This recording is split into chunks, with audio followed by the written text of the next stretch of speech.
कोई नया कॉन्सेप्ट भी बना सकता है। तभी तो ब्रेन के रिंकल्स एजिंग के नहीं बल्कि इंटेलिजेंसी के साइन होते हैं, क्योंकि ब्रेन पर जितने ज्यादा रिंकल्स उतना ज्यादा एफिशिएंटली वर्क कर पाता है ब्रेन।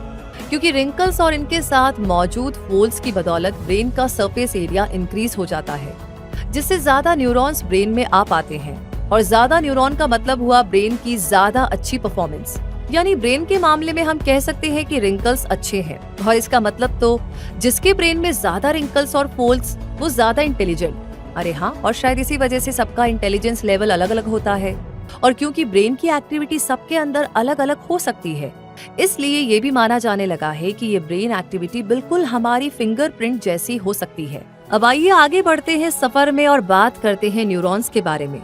न्यूरॉन ऐसे सेल होते हैं जो बॉडी से ब्रेन तक और ब्रेन से बॉडी तक मैसेजेस को सेंड और रिसीव करने का काम करते हैं।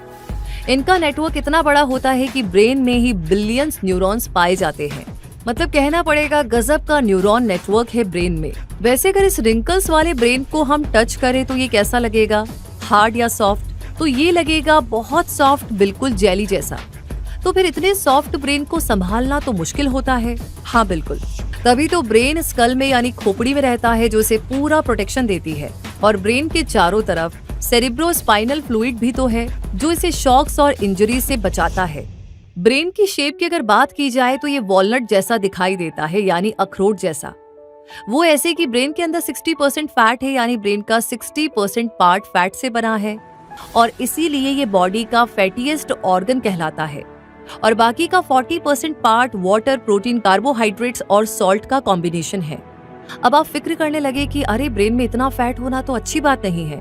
उससे पहले ही मैं आपको बता दूं कि ये फैटी एसिड्स ब्रेन परफॉर्मेंस के लिए जरूरी है। जो वॉलनट में अल्फा लिनोलेनिक एसिड पाया जाता है वो एक ओमेगा 3 फैटी एसिड होता है। जय गुरु जी, जय गुरु जी, जय गुरु जी।